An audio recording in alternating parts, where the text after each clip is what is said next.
Balik lagi nih. Goblok. Sabar. Lama banget lagian. Diem. Blooper. Oh, blooper.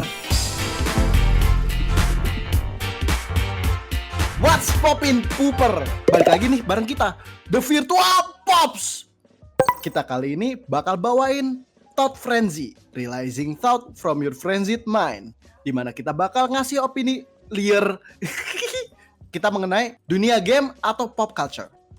Kali ini kita bakal diskusi mengenai topik industri animasi Indonesia di tahun 2025.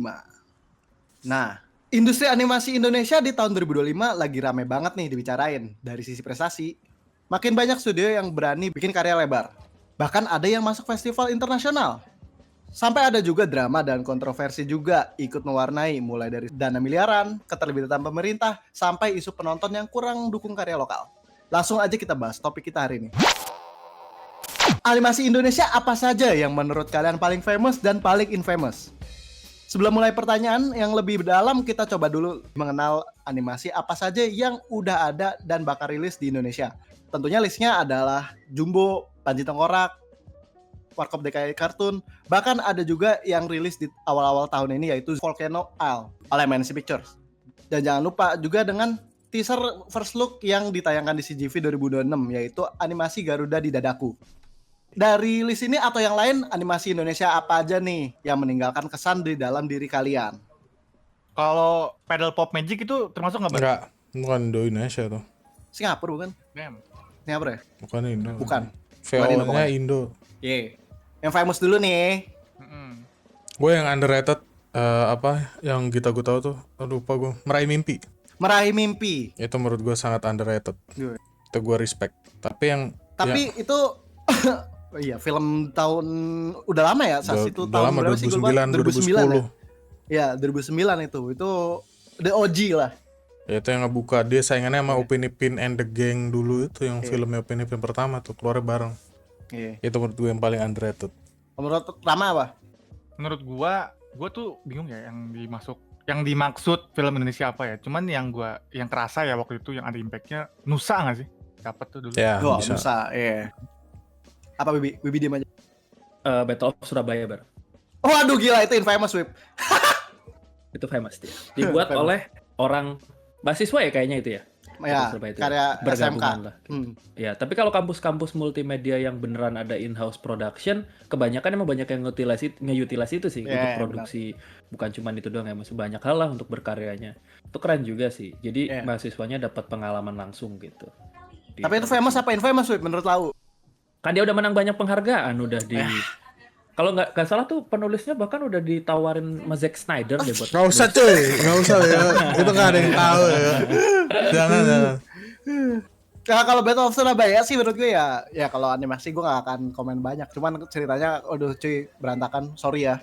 Ceritanya ya. Aduh gendeng sih menurut gue tuh, writingnya jelek itu banget. Juga kemarin ada laporan soal si Panji Tengkorak gitu juga sih, secara animasi dan apa segala macam fresh, maksudnya konsep yang belum banyak dipakai di Indonesia. Tapi balik lagi nih ceritanya nih terlalu kaku, bukan bagus jelek ya, kakunya dulu aja deh. Karena gitu loh, kita sebagai orang Indonesia tuh kalau ngobrol tuh ya kayak gini, atau kayak misal ketemu temen tongkrongan, apalagi sekarang generasi baru itu kan bahasanya makin lebih itu lagi kan, apalagi orang Bekasi gitu misal kayak lah lu lagi baik gitu ya kan, maksudnya makanya kenapa mungkin tadi Rama nyebut pedal pop, karena bahasanya juga kan jujur pedal pop tuh bahasanya bagus kan, ada yang orang Sunda, ada yang orang Sudan, ada yang orang Makassar, ada yang orang Medan, ada penyu Madura. Gak apa-apa menurut gue, di embrace aja kayak cara ngomong yang emang kita sehari-hari ngobrolnya level banget lah. Tapi bentar Wib, itu bukannya berarti kalau itu dialog dong, bukan writing ya nggak sih?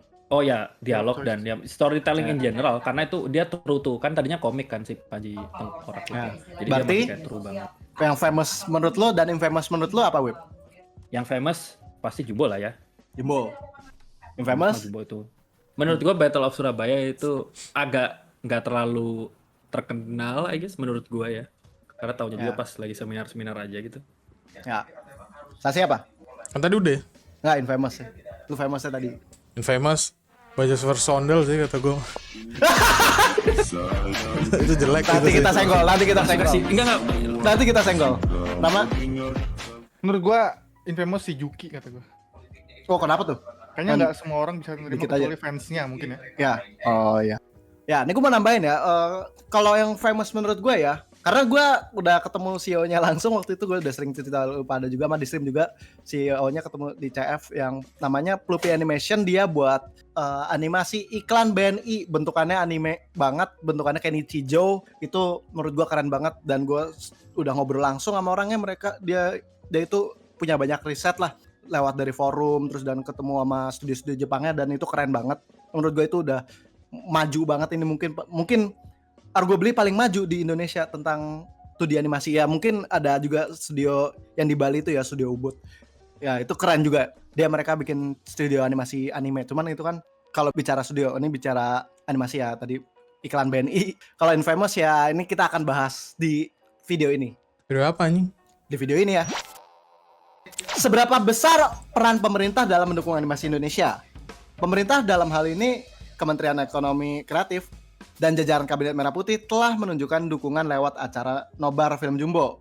Pemerintah mendukung Jumbo untuk menembus pasar global. Film tersebut direncanakan tayang di 17 negara dan pemerintah turut mempromosikan potensi animasi Indonesia sebagai aset budaya yang bisa go internasional. Kalau kita lihat dari kasus Merah Putih One for All, pemerintah malah sebaliknya sampai harus bikin klarifikasi kalau mereka nggak keluarin dana sepeser pun. Nah, menurut kamu atau kalian, sebenarnya pemerintah itu penting nggak sih turun tangan mendukung industri animasi Indonesia, dan seberapa besar? Penting. Oke. Karena itu kan dia pemerintah, dia yang bisa ngasih medianya juga, bisa ngepromosiin. Itu kan relasi juga. Maksudnya Jumbo kan kalau keluar negeri kan lebih bagus, Bar, kalau di push sama pemerintah juga. Ya, dan benar. kalau pemerintah bisa ngelola SDM-nya animator dengan lebih baik, kata gue banyak animasi yang lebih bagus di Indonesia. Karena animator Indonesia tuh nggak kurang, nggak ada tempat kerja aja.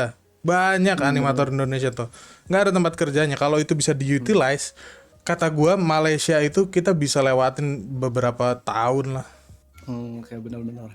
Kalau menurut gua ya, bener, gue jadi paham nih gara-gara sini. Jadi kita tuh emang kurang, kalau di luar negeri kan, kayak Amerika itu nggak butuh bantuan pemerintah ya kan, karena emang udah negara maju. Kalau kita tuh berarti kita nggak punya industri penyatunya ya untuk animasi-animasi ini ya, untuk nge-endorse gitu loh. Makanya butuh pemerintah untuk developed country gitu loh kan. Berarti gue harusnya bener, emang setuju banget, gue harusnya digempur terus nih sama Indonesia nih, didorong terus. Karena untuk pemasukan juga buat kita nantinya. Benar. Kalau gue sih lebih ke fungsional dan pragmatis ya, itu sisi pragmatisnya gitu, dan apa hubungannya pemerintah dengan animasi Indonesia, apalagi sebagai pekerjaannya gitu, misal di industrinya gitu. Nah, apakah menjadi animator itu udah menjanjikan, prospek yang menjanjikan? Bisa menjanjikan kalau memang udah banyak support dari pemerintah gitu, karena kan gini, berangkat dari animasi itu susah banget cuy, bikin animasi itu susah banget, dan produksi animasi itu lama banget gitu. Jadi emang bener-bener butuh support dari segala aspek gitu ya. Mungkin dari pemerintah banyak banget yang bisa dilakuin secara spesifik untuk industrinya gitu. Kayak misal ada company yang bidangnya animasi, itu benar-benar banyak kayak keringanan dari pemerintah, atau kayak ada program-program sesuatu lah untuk pelatihan dan segala macam. Karena ketika misal aspek ekonomi ini, animasi ini udah bisa balik modal, itu negara kita bakal ngeraup untung banget. Jadi sama-sama untung, negaranya untung juga semua maju. orang ya, Dan- benar. Iya, dan membuka lapangan pekerjaan. Pertanyaannya yang keren. tadi lagi pragmatisnya. Jadi animator prospek gak di Indonesia? Makanya kenapa banyak animator yang keluar negeri, karena memang sangat jauh sekali standar bayarannya gitu. Ya. Di sini sama di sana gitu. Hidup gak di sini gitu. Gue juga mau nambahin dikit, kayak misalkan di Amerika orang umur 30-40 tahun itu kalau mau masuk ke industri animasi bisa. Maksudnya sebagai pemula gitu, atau kayak beberapa kali gue lihat bahkan di bidang IT juga masuk umurnya masuk udah tua 30-40, dia belajar seiring waktu gitu. Jadi maksud gue itu yang gue inginkan loh, bukan jangan di kerja tuh kayak ada banyak mintanya tapi sedikit bayarannya, dan umur tua dikit udah nggak bisa masuk. Itu berarti job secara umum ya, maksud gue intinya kurang lebih kayak gitu. Tapi kalau di industri kreatif nggak berlaku menurut lo? Iya, emang harusnya nggak berlaku. Harusnya, tapi kita nggak tahu secara eksekusi kan. Masalah utama untuk animasi Indonesia. Banyak animator Indonesia, tadi kita juga sempat nyenggol, yang justru kerja untuk studio luar negeri.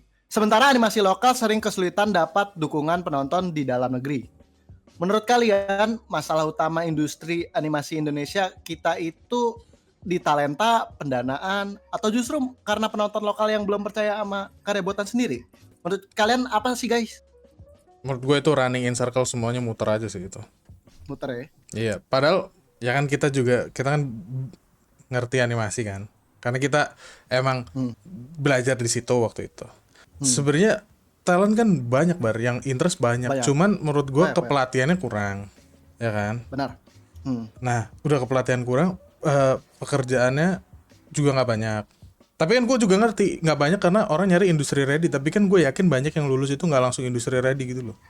Iya, betul. Itu makanya pelatihannya harus iya kan, nanggung jadinya. Makanya pelatihannya harus dibenerin lah, yang bener lah kurikulumnya gitu, biar jadi lolos industri ready. Dan banyak kok yang mau jadi animator.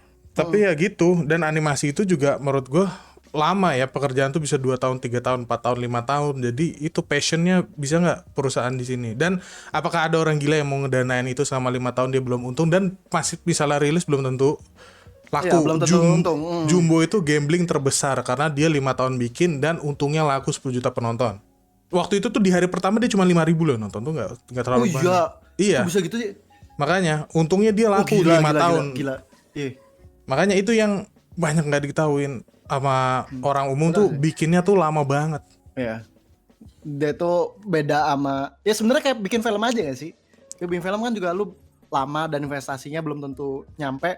Ya. Tapi mungkin hitungannya lebih banyak butuh orang. Karena lu butuh ya tanda kutip aktornya ya sebagai animator gitu, terus udah banyak lah. Gue tambahin satu lagi.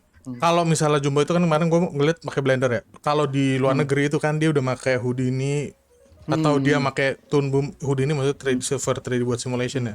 Itu SFX nggak nyambung. Misalnya kayak ZBrush gitu buat bikin karakternya kayak gitu-gitu. Ya, itu kan tools yang sangat mahal. Iya. Butuh uang juga. Itu satu tools bisa bisa ribuan dolar. Dan lu butuh banyak puluhan animator masalahnya juga kan. Itu baru animator ya guys. Nah, itu yang nggak dilihat. Itu mahal banget loh. Belajar animasi sangat mahal karena softwarenya saja, bukan hardware itu udah mahal. Lu harus punya software mahal plus hardware mahal. Itu susah sih menurut gua. Yang lain gimana? Tama? Kata gua karena emang bener tadi yang lu bilang. Di terakhir tuh lu bilang Mungkin kalau kita nanya Rama gini dah. Lu sebagai orang umum, kan lu nggak belajar animasi dan nggak ngerti industri, lu ngelihatnya kayak gimana sih proses animasi itu? Gue mau tahu. Yang lu bilang terakhir tadi kan ada bilang masyarakat belum percaya. Iya betul. Karena kita hitung dikit kan untuk animasi kan. Kata gue satu, harus berani kita buat animasi tuh para animatornya. Nah masalah gini, yang gue lihat apalagi yang sering lu cerita ya, kan susah banget ya bikin animasi. Apakah bener harus dilatih dulu? Apakah kalau dilatih itu pakai duit lagi, waktu lagi gitu loh. Gue maksud gitu tuh. Susah nggak sih ngelatih masyarakat untuk bikin animasi gitu loh? Susah. Nah iya. Iya muter sih masalahnya, bener ya. Gak bisa kita runtutin dari apa sih masalah utamanya, ternyata muter. Karena belum percaya mereka. Sebenarnya harusnya kasih kesempatan dulu. Karena kan jarang loh kita buat animasi. Bener. Ibeo. Kalau dulu tuh di TVRI ada acara lomba animasi kayak tiap berapa bulan atau tiap berapa ya ada acaranya lah, misal kayak Indonesian Idol gitu. Itu menurut gua kayak gitu bagus tau. Dan sedih banget sekarang tuh malah nggak ada lagi gitu kayak gitu lomba animasi gitu. Ya. Padahal itu waktu itu jadul cuy, gua SD apa gua SMP gitu. Kadang nonton sama orang tua gua gitu. Terus ya orang tua gua juga sangat terpukau gitu dengan animasinya.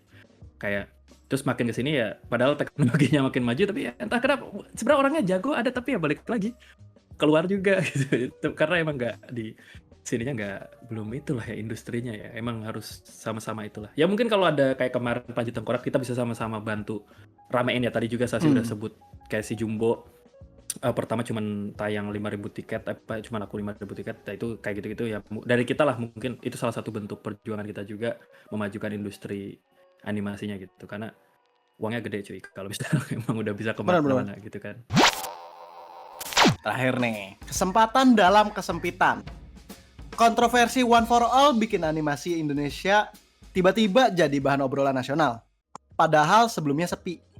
Menurut kalian, apakah drama seperti ini justru merugikan citra animasi kita, atau malah bisa jadi momentum supaya masyarakat sadar dan peduli sama karya lokal? animasi ini nih pas tayang ada cuman di beberapa layar tancap doang di Indonesia. Ada di Jakarta, ada di Kelapa Gading, malah di daerah gua nih. Ada tuh, gua kaget, ada di Puri juga, terus ada di Semarang, Surabaya, kalau nggak salah di sekitar situ. Dan mereka total penayangannya tuh cuman 2.000 orang yang nonton gitu. Dan anehnya juga bisa masuk ke layar tancap juga dengan kayak gitu ya. Cuman pertanyaan gue ya kayak tadi, ini nih bagus gak sih menurut lu? Apa semua exposure itu a good exposure? Enggak. Menurut gue ini pedang bermata dua. Karena satu, ini pasti orang ngeremehin animasi Indonesia nantinya. Satu ya. Yeah. Dua, tapi juga bisa ini dianggap kayak, misalkan nanti ada yang mau buat animasi lagi kan. Semoga gue nanti bikin nggak kayak One for All kemarin nih. Karena dia udah ngeliat, ini kok jelek begini gitu. Iya. Jadi bisa jadi penyemangat, tapi juga ini bahayanya kalau gini terus bikin ya. Jelek nanti citranya. Iya benar. Enggak. Benar. Ya. Menurut gua nggak ada yang bikin gini gitu. Nggak ada orang Indonesia yang bikin kayak gitu. Itu doang sebenarnya yang bikin. Karena itu tuh keluar sebelum Jumbo dan setelah Jumbo dan setelah banyak animasi Indonesia kayak Nusa, kayak itu aja meraih mimpi jauh lebih bagus itu 10 tahun yang lalu. Maksud gua kayak emang jelek sih, itu ngerusak citra animasi Indonesia menurut gua, karena akhirnya diketawain. Ya. Sama Jadi orang diremehkan ya. Iya. Makanya menurut gue sayang banget sih. Iya, itu jangan dikondon lah aktivitas kayak gitu ya, karena itu misal kelihatan kecil kayak hahaha gitu maksudnya. Kita nonton nih, kita datang. Ya, hal-hal cengengesan dianggap kecil, cuman kayak lu lihat dari sisi bisnisnya cuy. Itu kan lu ngediter investor ke itu lu, ke Ya, bisnis benar. lu gitu. Sebagai animasi. Lihat kayak Indonesia kemarin yang rame nih apa nih? Baru Jumbo rame, terus rame Merah Putih One for All gitu misalnya. Dan turun lagi citranya kan untuk investor luar ke dalam gitu, kayak misal untuk animasi atau kayak gimana, ya kan? Yes. Turun lagi. Ya kocaknya nih ya. Tadi kan sempat senggol tadi apa animasi Robot versus Ondel. Kalau dibanding Robot versus Ondel total tayang ya, One for All itu tadi gue bilang sekitar 2000-an ya. Robot versus Ondel 3 juta cuy. Dan itu berapa hari bikin chapter gitu loh maksudnya, ya kan? Tapi kan gini, berapa hari gitu. maksud gue bilang setara sih. Secara Setara lah itu, secara produksi mah sama itu. Iya, secara kualitas setara gitu. Tapi begini, yang kocak, gue kan, kalau yang belum tahu, itu tuh animasi gue sama teman gue di kampus pas waktu itu ada proyekan animasi 3D, karena kita kan jurusan multimedia, gue Masasi. Dan gue bikin itu. Di tim gue beberapa gak bisa bikin animasi nih. Jadi mau gak mau gue sama teman gue nge-carry. Ya mirip lah ceritanya kayak di One for All. Tapi itu project animasi kuliah, Sas. Itu juga lu di posisi desperate, nggak bisa bikin juga. bareng desperate ya. Ya udah, bikin yang ada. Bisa bikin, dan gue udah nge-embrace, gue mau ngelawak sekalian. Gue kalau mau bikin ini karena hasilnya kocak, gue nggak mau bikin ini serius, udah ngelawak sekalian. Bedanya itu gue sama One for All tuh itu One for All serius, dan kalau mau ngomong One for All itu karya apa Sas namanya? Pemula amatur. Itu karakternya terbang cuy, ada yang terbang, itu kan bukan bicara awam lagi tuh, emang straight up nggak bisa bikin karena 3D aja tuh ada yang bikin model sendiri, ada yang nge-rigging sendiri, ada yang UV mapping sendiri. Itu tuh beda-beda loh. Keyframe animatornya harusnya kayak gitu tuh sendiri job desk-nya. Lah ini satu orang digabret. Iya, ya itu, tapi satu orangnya juga kagak kompeten apapun juga sih menurut gua. Maksud gua sayang banget. Iya. Kalau mau bicara ya, gue ngerti orang yang animatornya tuh udah punya beberapa experience, gue udah ngeliat portonya, dan tapi ya portonya ya maksudnya yang nggak the best juga lah, cuman maksudnya nggak jelek lah, sangat intermediate. Cuman maksud gue mungkin dia ke overwhelm, ini animatornya ke overwhelm karena dia harus bikin sejam yang biasanya dia bikin 10 menit kan. Iya, tapi ini juga Sas yang gue bingung, ya mungkin dia pilihan rendernya paling enteng kali ya. Iya. Cuman maksudnya overall kita bicara semuanya ya, kayak editingnya, kayak ada beberapa scene kayak nge-lag. Itu tuh menurut gue tuh lu gak bisa itu tuh hal yang kalau lu sebenarnya ngerti animasi itu nggak akan terlewati loh, itu nggak akan lepas masalah kayak gitu loh. Ya. Itu aja sih. So itu dia guys, lika-liku dari industri animasi Indonesia di era modern ini. Kalian punya pendapat sendiri nggak mengenai permasalahan ini? Bisa tulis di kolom komentar ya. Jika kalian suka sama Thought Frenzy, bisa like, comment, subscribe, dan jangan lupa share ke teman-teman kalian juga ya. Dan kita juga lagi OTW ke 1000 subscriber guys. Jangan lupa join Discord-nya biar ngikutin apa kita Sas? 1000 subscriber Apa? kita bakal ngadain giveaway giveaway Steam Wallet. Gokil, Steam Wallet atau Robux, nanti kita lihat aja guys.